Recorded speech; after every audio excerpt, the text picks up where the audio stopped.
And yeah, it was really that moment. And going to school that day, I found a friend, like Wow. a So girl, it's just Kerry. I'll name her. Thank you, Kerry. Like Yeah. God used you, and she Yeah. was this lovely girl who loved horses, and I loved horses too. And we Wow. just So kind of connected, and it was my kind of salvation through that Wow. year.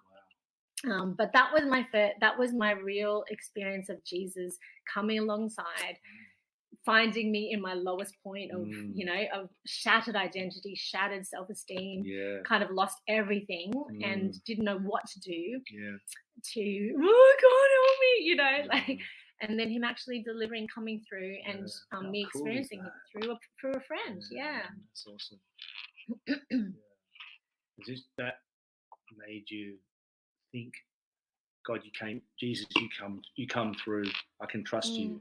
That's You are exactly. good. You are good. You're good, Yeah. and you're with me. You're with me. And even though, yeah, it was a friend, but I felt his presence every Yeah. day, Yeah. and he was real. He was not just what I learned in Sunday school. He was not just a faith and a belief. He was actually Jesus, Yeah. my savior, Yeah. my best friend, my, So would that have been like, if you were to graph your faith, was it like, did it just kick you along? Yeah, I think my faith was kind of like on beep, beep, beep. Like, I don't know what you like. It was really non-existent. I was, whether I'm saved or that, even before that, I don't even know. Right.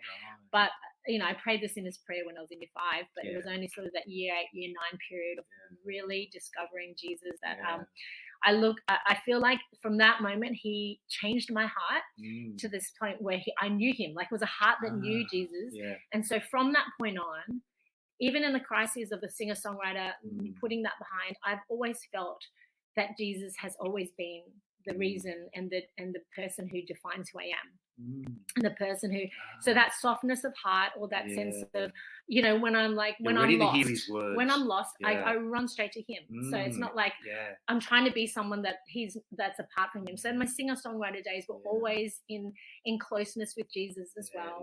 But I think for a lot of us, there is sometimes a separation from. Well, that's so good, because I want to segue into what I want to talk about next. Okay, that's beautiful. We're going to use this. Okay, a question for you.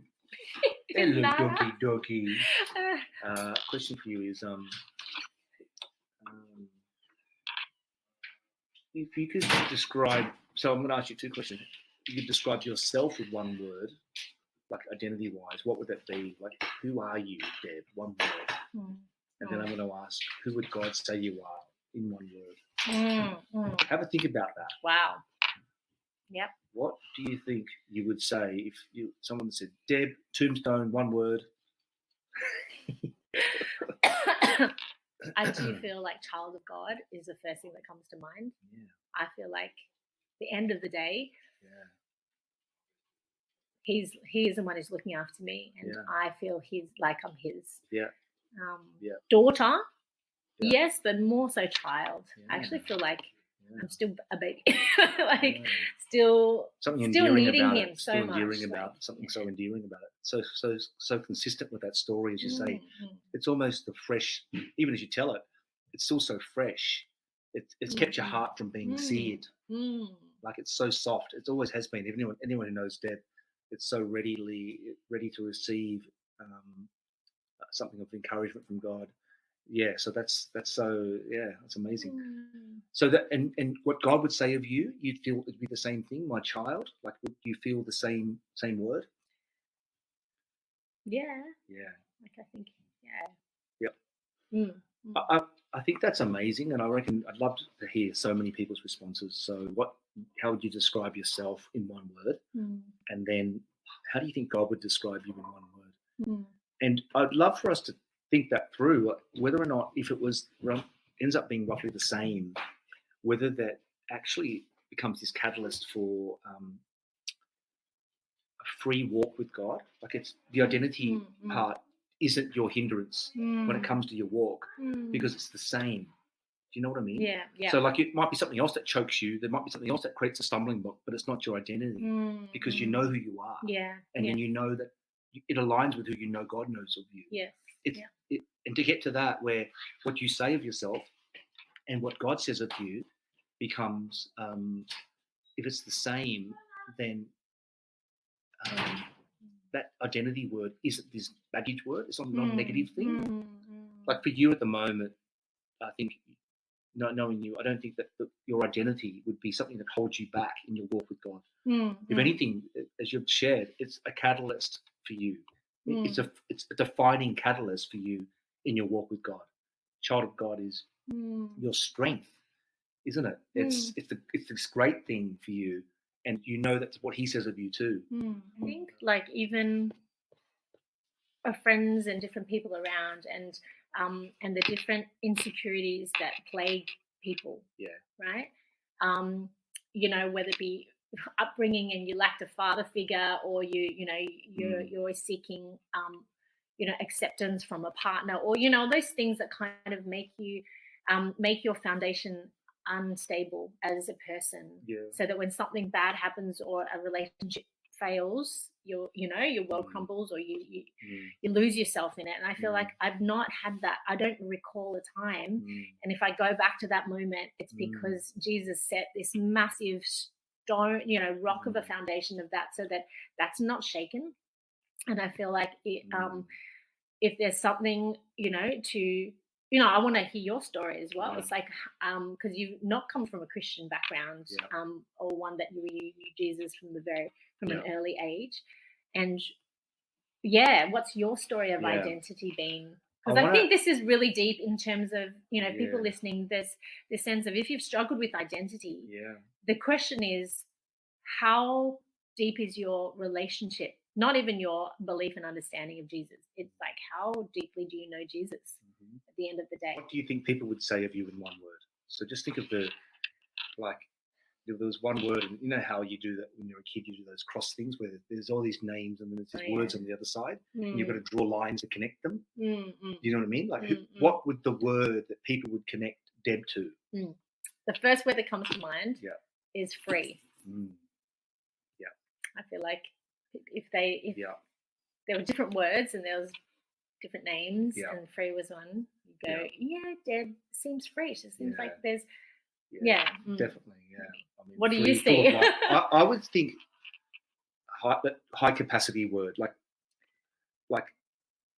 fits so much into life. However you'd say that, like, whether it be doer, but just can fit so much into life. High like if capacity. There was, it's not quite that high capacity like in the corporate sense. It's not as like corporate. I think takes it down a notch. Life. It's something about like you can fit so much in and happily. So that's where the free part to me does fit in. Like, where it's horse riding, it's just like anyone who knows you just goes, there she goes again. Like, can fit 1,000 things in. You're painting 1 minute, next picture you're on a horse. It's so good. All in a day.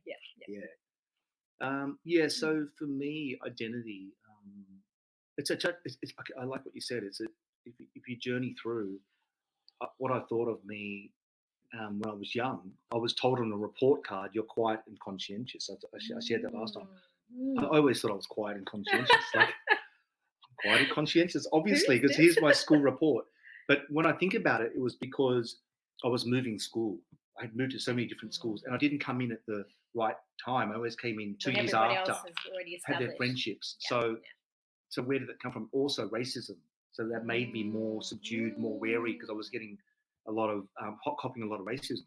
Wow. So I was so like quiet because of that, and I believed that until certain points in my life where it started to change. And then I would say it would have been like a title in my own mind of rebellious, or so I would have of myself, you're a rebel. I wanted to be a rebel. I wanted to be different. I always wanted to do things that were naughty. I wanted to. Like, that was, I was, I bullied my bigger brother. I ruled the house. Whenever friends came over, I would be ruling them. It was that kind of, there was something in me, I think, rebel. They would go, Danny, naughty boy. Danny, rebel. My grandma used to say, naughty boy. Like, I told you she was pretty much had Alzheimer's almost, but on her 99th birthday. Wow. We all rock up in Hong Kong to give her a greeting. And she sort of just woke up and went, naughty boy. Like that. It's like, she remembers me. I think that's good.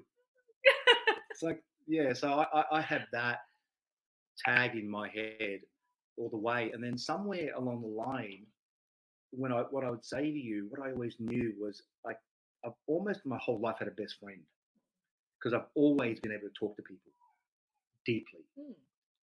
Like, and I didn't know that. But so in this journey of doing that and knowing, wow, I have so many conversations where people would go, wow, I've never had a conversation like this, or haven't talked like this for so long. And that to me, I was so used to hearing that growing up. I think that's what I love. I love having true conversations. So did you have a best friend, one best friend through different phases of schooling? Or you're talking about you just always had a friend with you that you would... No, like through schooling, different best friends, like because I changed schools. But I could get to deep conversation very quickly. And also the thing that I think I've learned is that all of us want to have deeper conversations, but we're too scared to. So that's the whole thing I learned. So anyway, through that whole thing, I think for me, that word I would say of myself is, I think at the core of it is an encourager. And I believe that's what the word God would use of me. I built you to encourage. Yeah. So I feel like once I've aligned that, this is probably, honestly, I feel like those two words really came to me when I became 50, when I turned 50. Like I've known this my whole life, but I took it as my identity. I'd almost tattoo it now. And that really makes me know what God has made me for, and I know my purpose in all relationships, in all meetings, in all things that I do.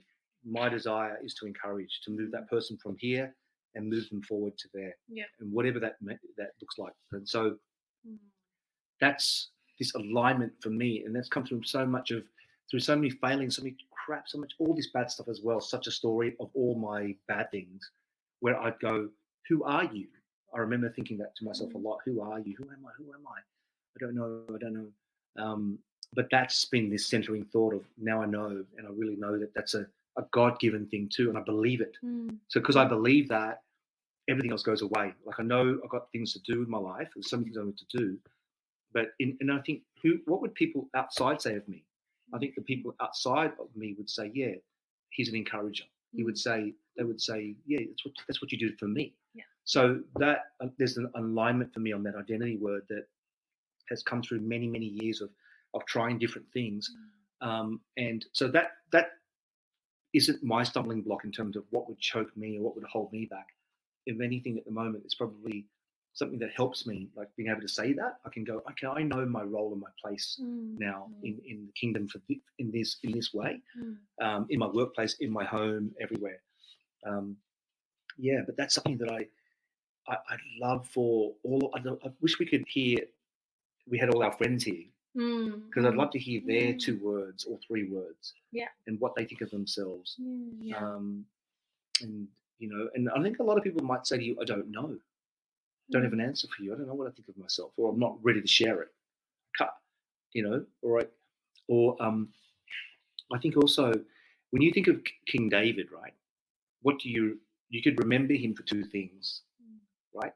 You could remember him for Goliath, and you could remember him for having a heart after God's heart. And what was he known as? He was known as the man after God's heart, not for the slayer of Goliath.